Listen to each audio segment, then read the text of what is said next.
So welcome back to another tutorial video, guys, on Call of Duty Mobile. So what I'm going to do first is I'm going to show you the optimal settings you need to be able to snipe in Call of Duty Mobile. And we're going to start with the controls. Now, as you can see here, I used advanced mode. I'm not going to go into too much detail about your custom layout because I'm actually using the Samsung Galaxy Tab S4. And I know a lot of you guys use a mobile device instead of a tablet. So this is my custom layout. Obviously, you guys can copy this if you feel comfortable copying this, but again, you're going to have your personal preference on that. So the main trick and tip that I use to snipe in Call of Duty Mobile is the shooting mode. Now, if you click on the little cog wheel on the right hand side just here, now on here you're going to have HIP for all of your assault rifles, SMGs, shotguns, LMGs and pistols. Now, what I put with my sniper is ADS instead of HIP. This basically means when I go into my custom layout, as you can see on the top right of the screen, you've got your target button just here. Now, with the sniper, because I've got it set to ADS, I don't actually have to use that with the sniper. Now, I know you guys know that no-scoping in Call of Duty Mobile is a no-go. If you no-scope in Call of Duty Mobile, the bullets can go in any direction, and you've got about a 30% chance for you to actually hit your enemy when no-scoping. Now, because I've got mine set to ADS, all I need to do is press the fire button to hold it down, and it's on press to release. So all I need to do is release it to shoot. This tactic actually helps out hugely when you're sniping in Call of Duty, so you really want to use it. I mean, if you guys really want to try some no-scopes, I wouldn't recommend it, but you can. But in my opinion, the release to fire, which you can set just here, which I'll show you again, go into the cogwheel just here, go down to sniper rifles, and make sure you've got it set to ADS. Now that means, again, you will press to release fire when you're sniping, which I'll show you later on in the video.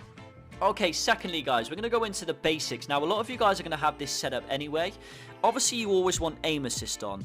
That's obviously self-explanatory. Aim assist is definitely needed in mobile games, like in any other mobile game you play. Now, you want to have the fixed joystick on, and with the ADS, you're going to want to have tap to ADS on to enable the press to release fire on the sniper rifle. Obviously, as well, you're going to want to have sliding, which is self-explanatory as well. And that's basically all you need on the basics. You want to have always sprint on, which I've always got on too.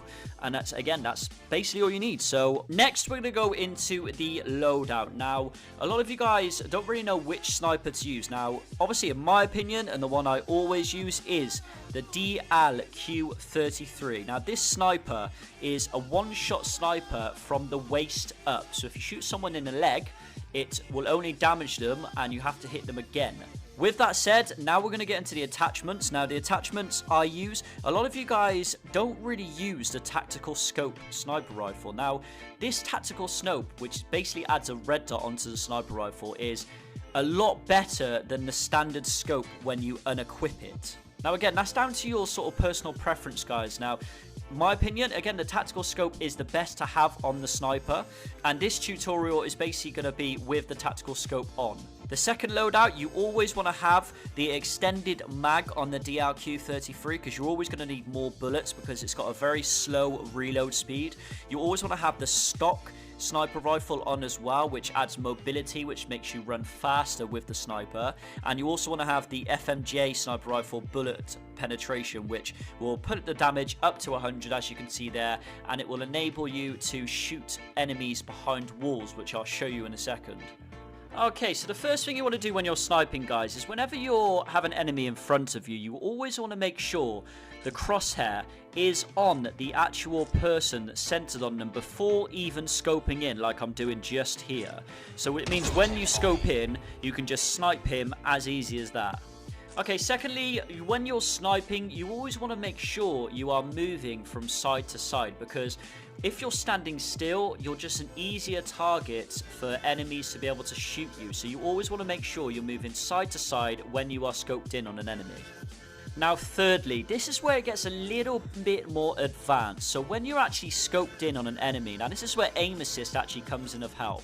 If you scope in an enemy and you're not already centered on them, like I'm doing here, you want to just practice flicking your thumb or your finger, whichever you use, towards the enemy.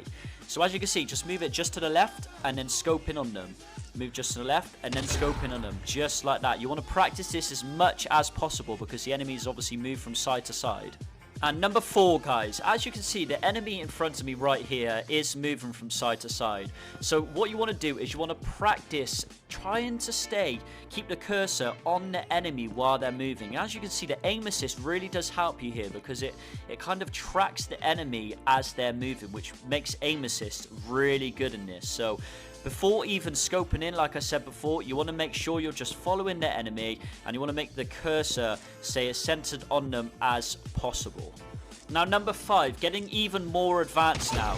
Whenever you snipe an enemy, you always want to roll straight after sniping them. Now, this obviously helps other enemies not being able to shoot you as quickly, and you want to just get into sort of a routine. It's all going to be sort of muscle memory at the end of the day, guys, but like I said, the best thing that the pros actually use when sniping is sliding. As you can see here, I'm just going to scope in, and you can either slide to the right or the left, whichever you find. So as you can see right there, muscle memory, and it does really help when trying to avoid enemy fire after sniping someone.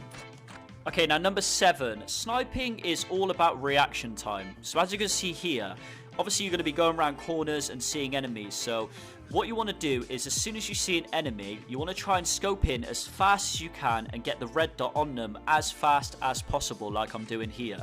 So again, first thing you want to do is get the cursor centered on the enemy first before scoping in, and then aim assist will come in order, and it'll be as easy as this. So you go around a corner, you can quickly center on them, and you obviously want to practice swiping as well. And it's all going to take practice, guys.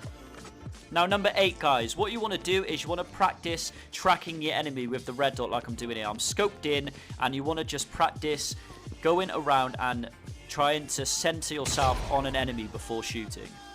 Coming in at number 9, all the enemies are obviously going to be sliding, guys. So what you want to do when sniping is you want to wait for the enemy to stand up from the slide before shooting as well. So that's a really good tactic to use when sniping.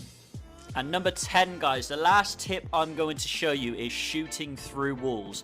This is very necessary for pro players. As you can see, the players moving in and out of the wall. As you can see, this wall right here is wood. Now, not all walls are going to be shootable, and you're not going to be able to penetrate all the walls with the sniper bullets. So I'm going to show you another wall that doesn't actually use. So you want to make sure you're trying to snipe people through the right walls. Otherwise, it's just not going to go through and it's not going to work. Just like this, guys, here's the other wall. So this wall, I can't actually shoot through. So as you can see, I'm actually tracking the enemy using the aim assist, which is really good because it tracks them still slightly just as you go through the wall. But as you can see here, I can't actually shoot the bullet through the wall, even with the FMJ attachment on the gun.